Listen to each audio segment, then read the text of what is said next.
for Information and Technology. Again, the party has taken note of the importance of the Gen Zs in our political space and a very dominant role they will play in the next general election, because our young people, by right, must be involved in deciding how this country will be governed. The party has an organ called the Student Caucus, and to represent the students in that caucus in the National Executive Council, the National Executive Council has appointed Wilson Kanyago Dongo of Daystar University to represent the Students Caucus. Additionally, the National Executive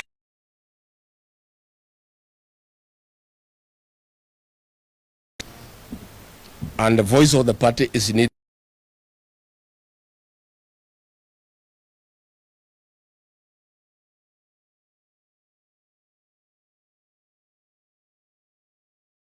The media must know whom to contact when DA ticket to the Senate.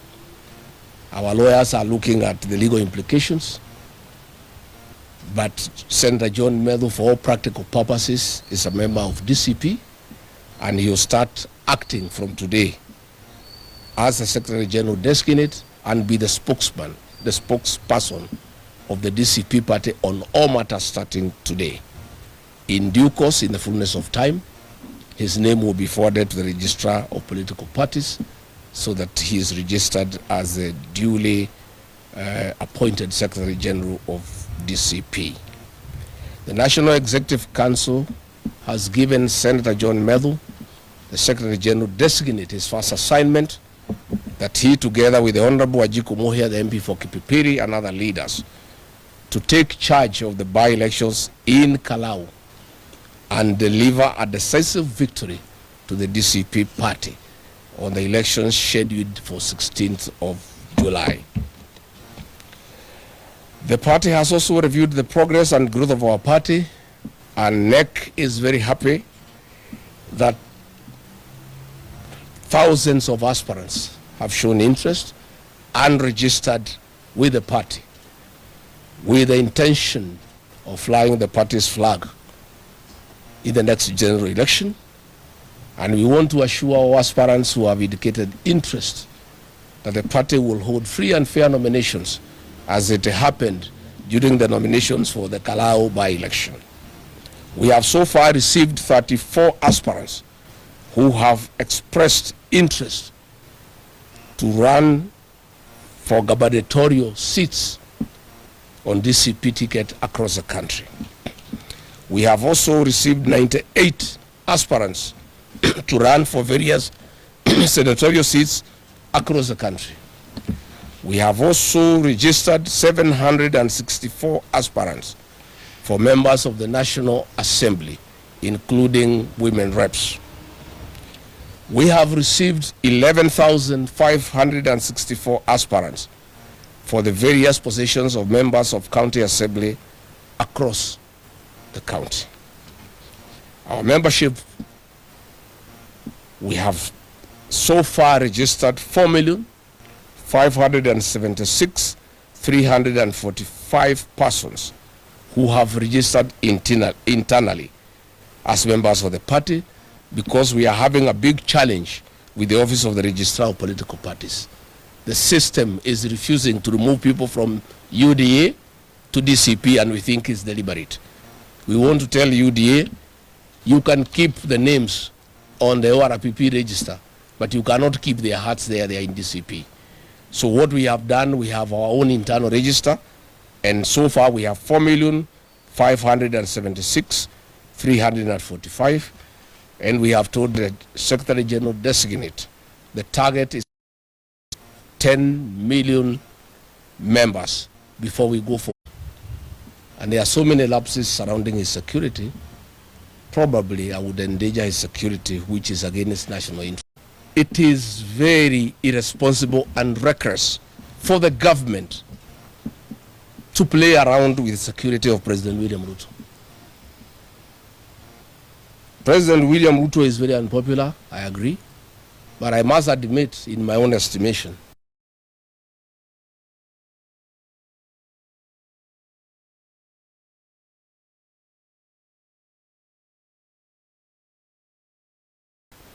there will be political instability in this country. I, Rigathi Gachagua, do not want instability in this country. We have no other country and we don't want instability. We want William Ruto to be safe. We want William Ruto to be alive and to be well. We want to have the opportunity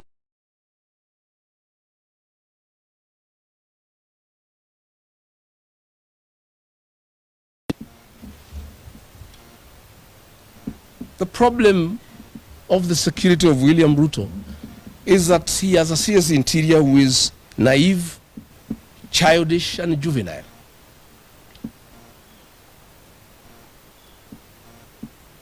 In the inner circles of the ministry, I am told he is called the Minister for Entertainment, Waziri wa Sherehe. Security chiefs are telling me he is not available to be briefed of the country. And when he is available, he does not comprehend security briefs. He is known for party after party. He is too excited by the position. He is partying the whole night. And security chiefs cannot reach him. And when they do reach him, he is unable to comprehend the security briefs. And what we are asking, when we had the Gen Z revolt and William Ruto disbanded the cabinet, I was deputy president, and everybody was demanding that Kipchumba Murkomen should be sacked. William Ruto asked me whether he could appoint him as CS Interior. I couldn't believe my ears. And I told him, you can't. This seat of Interior requires somebody who is mature and who has no political ambition. Because anybody who is ambitious will play around with security agencies and intelligence to further his political ambition. And we did agree with William Ruto at that time that he take him to the Ministry of Sports and Youth. And that's where he belongs. This ministry is too serious for such a childish minister. And we ask him, William Ruto, you have been unable to get anything right in this country. In the economy, you have failed. Education, you have failed. Health, you have failed. Investment, you have failed. You can't get anything right, including your own security as a person. That's the question we're asking.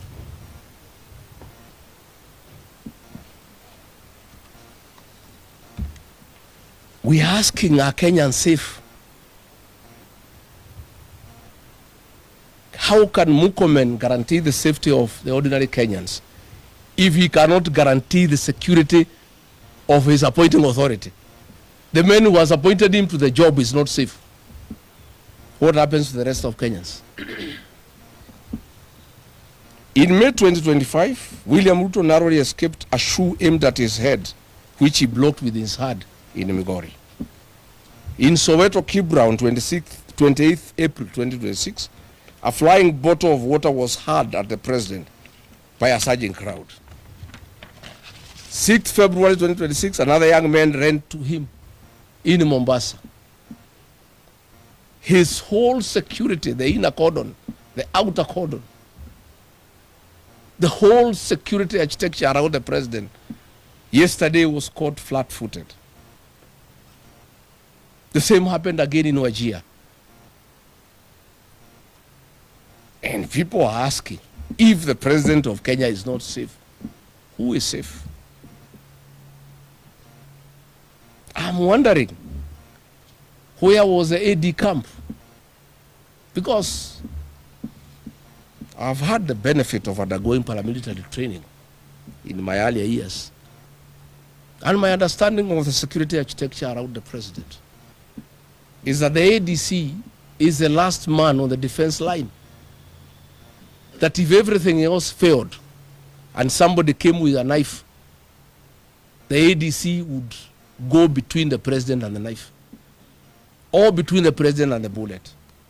Where is our ADC?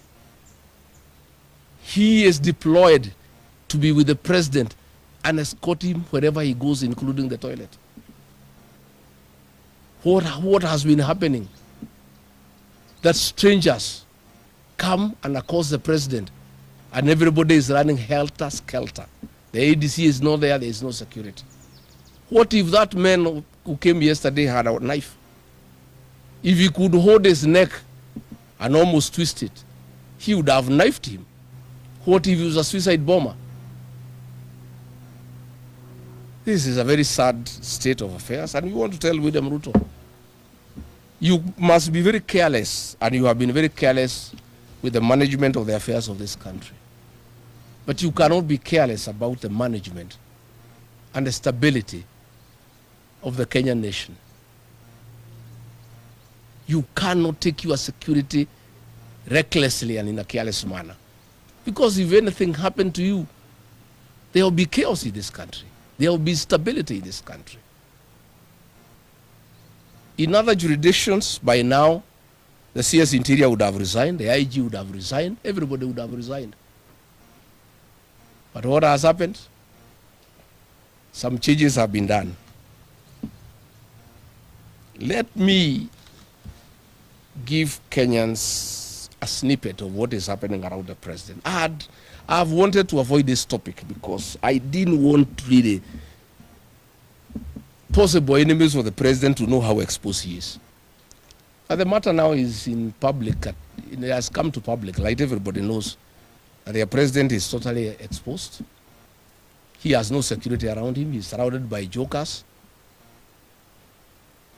I'm told most of those people who were guarding him yesterday were busy on WhatsApp and TikTok. They were only realizing the president has been accosted half a minute after the possible assailant had already accosted the president. What is happening is that the presidential escort unit is a demoralized lot. It is demoralized because one, Kipchumba Murkomen, Eliud Langat, and an immediate escort commander, Mayu, have ethnicized that unit. Nearly all officers are from one community where the president comes from. All other officers from other communities are very demoralized, and they are never given an opportunity to escort the president around. Escorting the president around comes with privileges and allowances. All officers from other communities don't leave the camp. It's only officers from the president's community that guard him.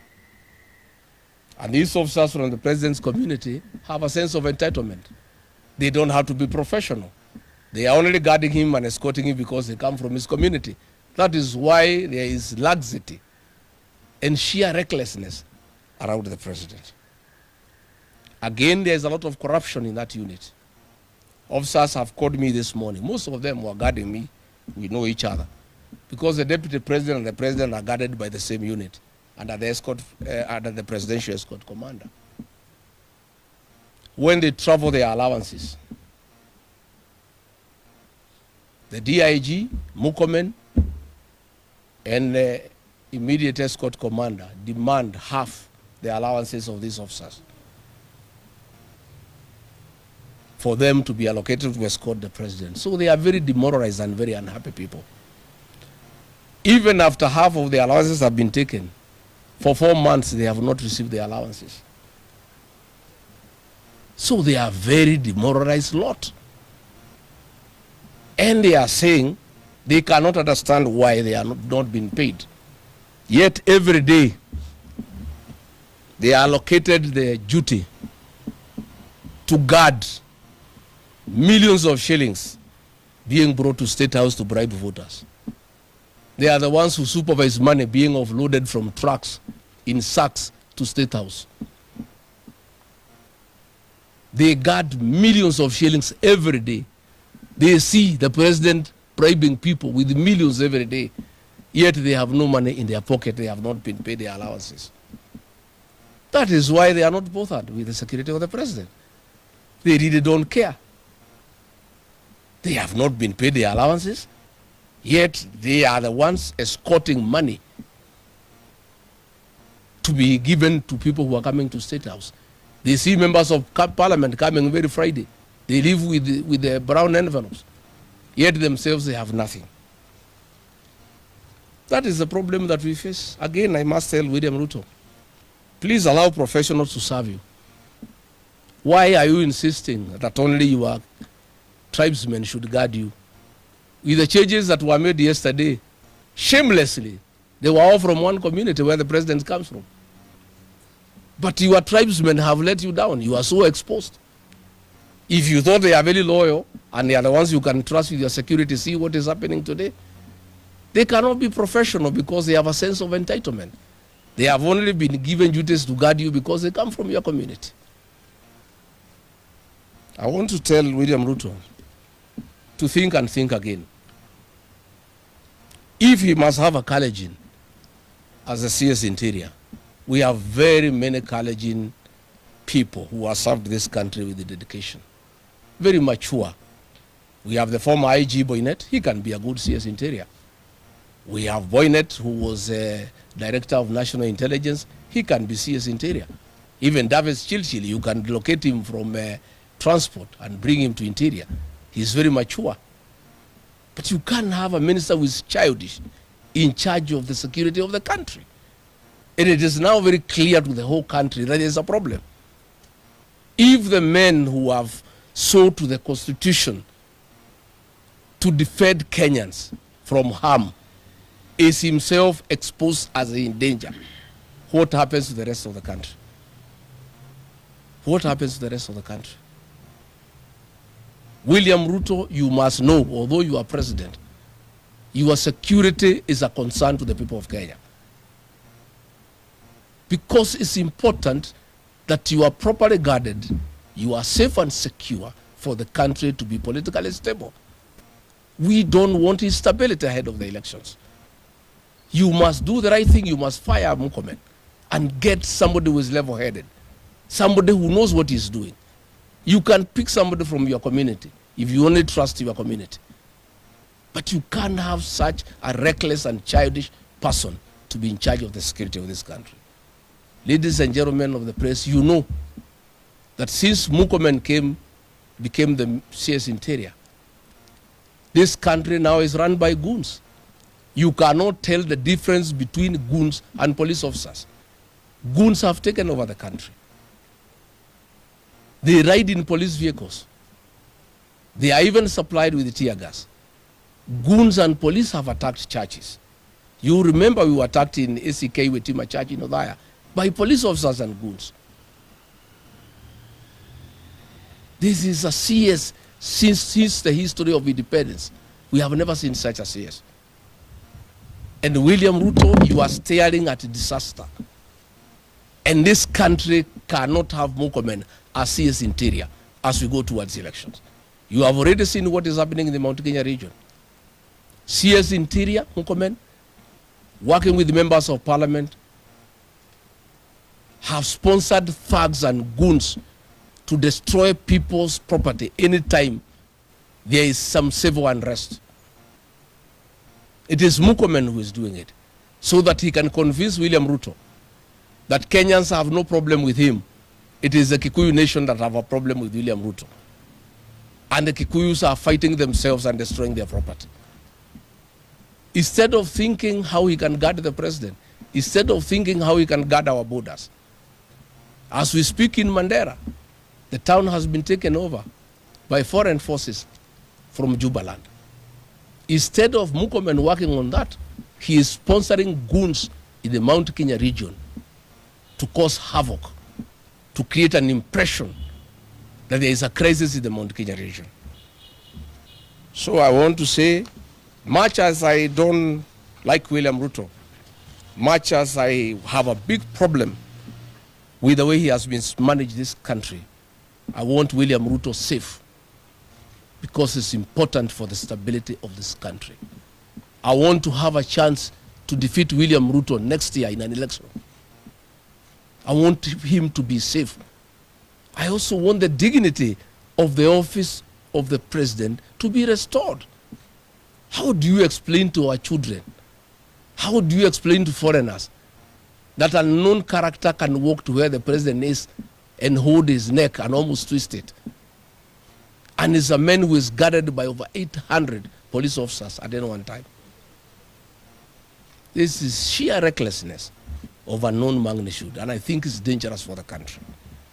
William Ruto, you may not care about your safety, but you must, because you took oath of office, care for this country and the stability of this country. And you cannot let Murkomen stay another day in office. It is not right. It should not happen. We are the laughing stock of all countries across the world. It is not right. Take Murkomen back to the Ministry of Youth and Sports. There he can do party after party. He can party with the young people. He can wear shoes worth $1 million shillings. He can wear watches worth $500,000 and all those other childish and juvenile behavior that cannot be associated with the Minister for Interior. That is a serious docket. It's a very serious docket that calls for a very serious and sober person. I asked the President to order that officers of the Presidential Escort Unit be paid their dues immediately so that we can restore their morale, to protect him and ensure that national security is taken care of and the stability of this country is in place. I ask him to consider allowing officers from other communities to also guard him, who are professional, not just to depend on his tribesmen, because so far they have let him down. I ask the people of Kenya to pray for this country. As from what I can see, we could have serious breakdown of law and order if the president is not protected and even harm came his way out of recklessness and irresponsibility of the CS Interior. Finally, we want to reject in total the attempt by Hassan Omar to apologize to the people of the mountain for inciting Kenyans against them. Hassan Omar is just a mouthpiece of William Ruto. Those utterances were discussed in State House Mombasa, and everybody was given a script. Hassan Omar was given a script. Senate Speaker Amason Kingi was given a script. And the women rep for Lamu, Muthoni Marabu, was given a script by William Ruto. They all spoke in his presence. He spoke last and never admonished them, because that was his script. William Ruto, we want to tell you, in 2007, you mobilized 41 versus 1 against the mountain people. Thereafter, they were massacred in cold blood. Women and children were tortured in Kiambaa. We know you have picked from where you left. You are trying to mobilize 41 versus 1. It will not happen. Kenyans have refused to isolate the mountain people. And I want to thank all those who have spoken that the mountain people should not be isolated. William Ruto, you cannot be telling Kenyans that you hate tribalism and divisiveness, yet you are the master. All these things are being spoken in your presence at your behest. When Dan Wanyama spoke in Mount Elgon and said they'll isolate the mountain people, you were seated there, you did not admonish him, because that was your script. Hassan Omar is your Secretary General for UDA. What he is saying is your script. We know you have a beef with the mountain people because they have refused to support you. But you must remember they supported you once. And that time you never called them tribal. I told you in Olokalao to stop calling the mountain people tribal. They are not. When they elected you, you are not Kamau or Joroge. You are William Kipchirchir Arap Ruto. I can see you have changed tact now. Instead of abusing the mountain people, you have looked for people to abuse them. And what pains the mountain people, they were calling me when I was in London, is that as Hassan Omala was abusing the mountain people and saying they should be locked up at Shimolatewa and they should never get anywhere leadership, Kithure Kindiki from Tharaka was clapping and laughing and giggling sheepishly. It's a shame. How do you say you are from the mountain? People are abusing your community and saying they should be locked out of leadership forever and they should be jailed in Shimolatewa, and you are there clapping and laughing.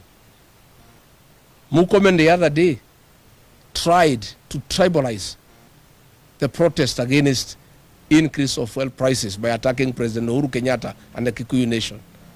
And what does Kindiki do?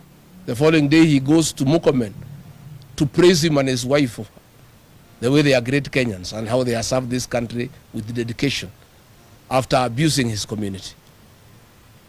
I want to tell William Ruto, you planned 41 against this one in 2007. You will not do it again. We will not allow you. You intimidated the Kikuyu people to leave the Rift Valley. Nobody will leave Rift Valley. I want to ask the mountain people not to buy fear and not to be intimidated. This is their country. They belong here. They pay taxes. They own land. And the Constitution protects them to stay anywhere. And we are asking, we have seen warmongers, Ayub Savula,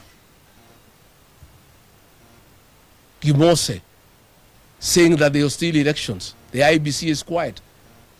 Bwana Ethokon, why haven't you called a press conference to admonish those leaders who are beating drums of war? William Ruto, those are your allies. Why are you quiet? Why can't you say whether you believe in a free and fair election? Why are your allies threatening Kenyans and beating drums of war? When you tell Kenyans that election will be stolen, you are preparing this country for war. Yet the president, the beneficiary of those utterances, is quiet. IBC is quiet. I want to tell the people of Kenya not to be intimidated and not to fear. Nobody will steal these elections. And I want to tell those leaders from Western Kenya who are telling us what happened in Uganda and Tanzania. Kenya is not Uganda. Kenya is not Tanzania. Kenyan people will not take nonsense. And they will not be ruled by force, by Ruto or anybody else for that matter. And they should not use the experience of Uganda and Tanzania to intimidate the people of Kenya. I want to say, we can see the script. William Ruto, I'm challenging you today. Speak out and say you are for free and fair elections. Tell the people of Kenya that you don't associate yourself with the utterances of your allies that you shall rig the elections.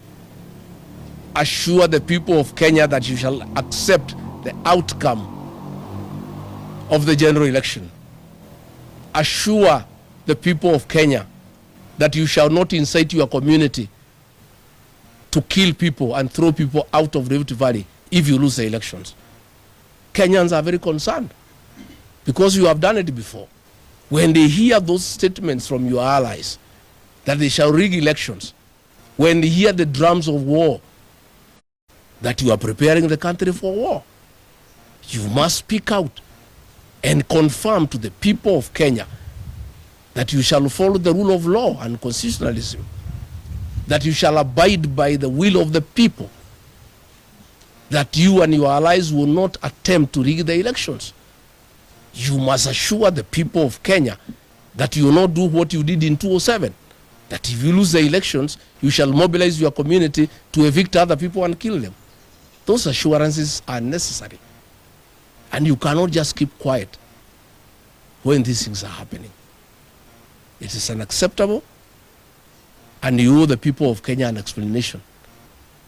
But we don't like the drums of war we are hearing from William Ruto and Kipchumba Murkomen and Hassan Omala and Amson Kingi threatening one community.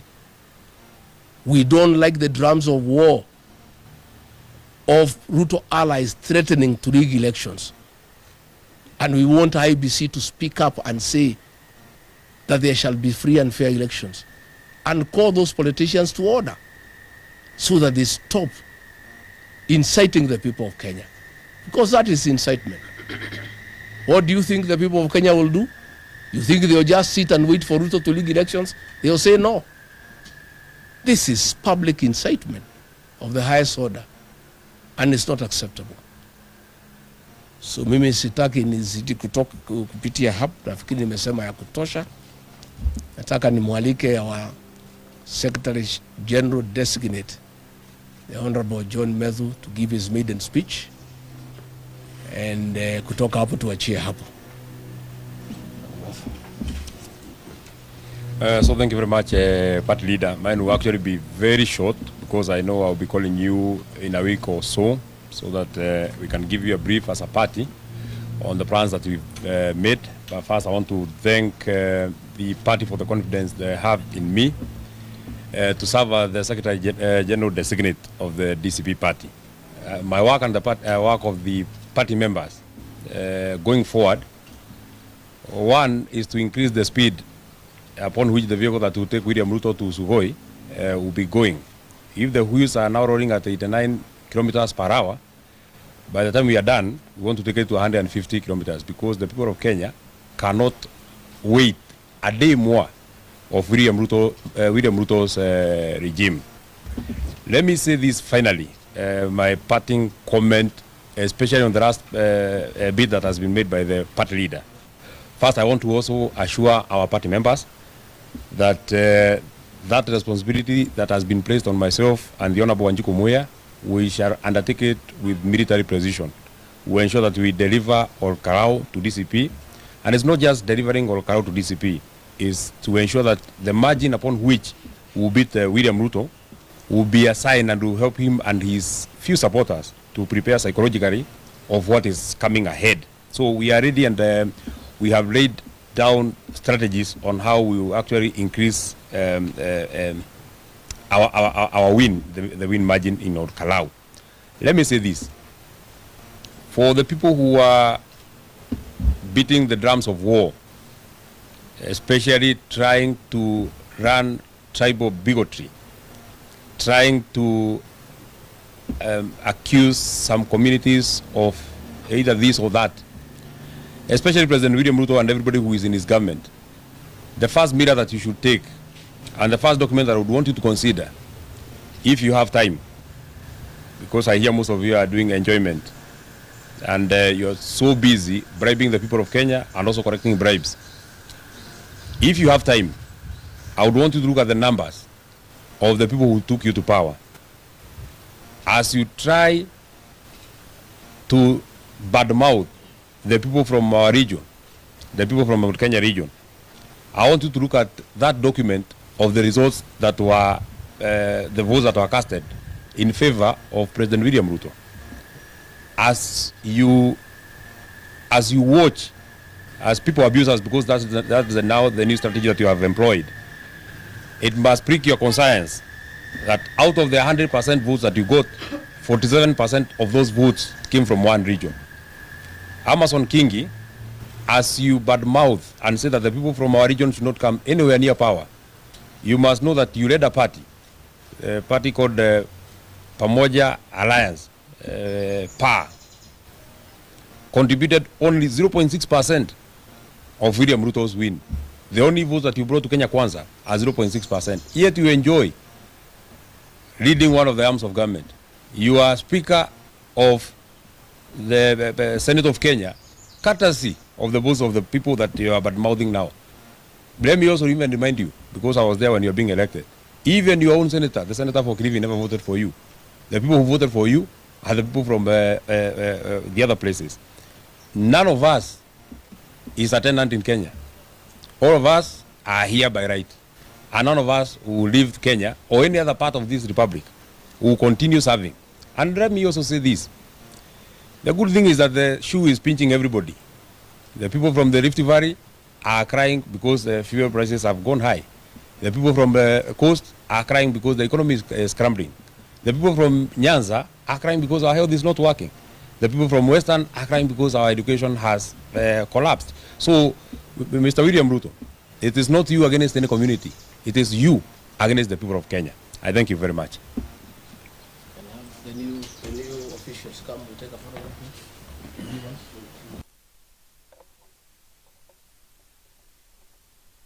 I know the people from UDA, have seen them starting saying that when I'm party, I'm the Secretary General designate of our party, I required to resign. Much as you want to give us advice, may I also remind you, because it is part of our history, William Ruto was the party leader designate of UDA for 2 years, and he was elected on the Jubilee Party.